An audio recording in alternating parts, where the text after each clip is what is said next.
আপনি দুশ্চিন্তার মধ্যে আছেন, নিরাশার মধ্যে আছেন, পেরেশানির মধ্যে আছেন, ডিপ্রেশনে আছেন, একাকিত্বে জীবন কাটাচ্ছেন। আপনি যদি দুশ্চিন্তা, পেরেশান, ডিপ্রেশন থেকে মুক্তি পেতে চান, রেহাই পেতে চান, তাহলে আপনি একটি দোয়ার উপর আমল করতে পারলে আল্লাহ রাব্বুল আলামিন আপনার দুশ্চিন্তা, ডিপ্রেশন, একাকিত্বের জীবন দূর করে দিবে, ইভেন আপনার ঋণও দূর করে দিবে। এই প্রসঙ্গে সুনানে আবু দাউদ হাদিস নং 1555 হযরত আবু সাঈদ আল খুদরি রাদিয়াল্লাহু তাআলা আনহু বলেছেন, বিশ্বনবী সাল্লাল্লাহু আলাইহি ওয়াসাল্লাম একবার মসজিদে প্রবেশ করলেন। মসজিদের এক কোণার মধ্যে দেখতে পেলেন আনসারী এক সাহাবী আবু উমামা রাদিয়াল্লাহু তাআলা আনহু একাকী বসে আছেন। আল্লাহ রাসূল সাল্লাল্লাহু আলাইহি ওয়াসাল্লাম জিজ্ঞাসা করলেন, কি ব্যাপার, তুমি তো নামাজের ওয়াক্ত ছাড়া ভিন্ন সময়ে বসে আছো? তখন ওই আনসারী সাহাবী আবু উমামা রাদিয়াল্লাহু তাআলা আনহু বললেন, আল্লাহ রাসূল, আমি তো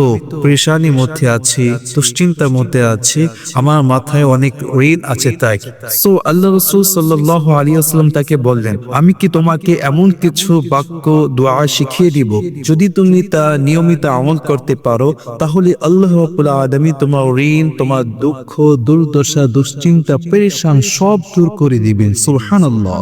সেই দোয়াটি হচ্ছে, আল্লাহুম্মা ইন্নী আউযু বিকা মিনাল হাম্মি ওয়াল হাযান ওয়া আউযু বিকা মিনাল আজজি ওয়াল কাসাল ওয়া আউযু বিকা মিনাল জুবনি ওয়াল বুখলি ওয়া আউযু বিকা মিন গলবাতিদ দাইনি ওয়া কহরির রিজাল।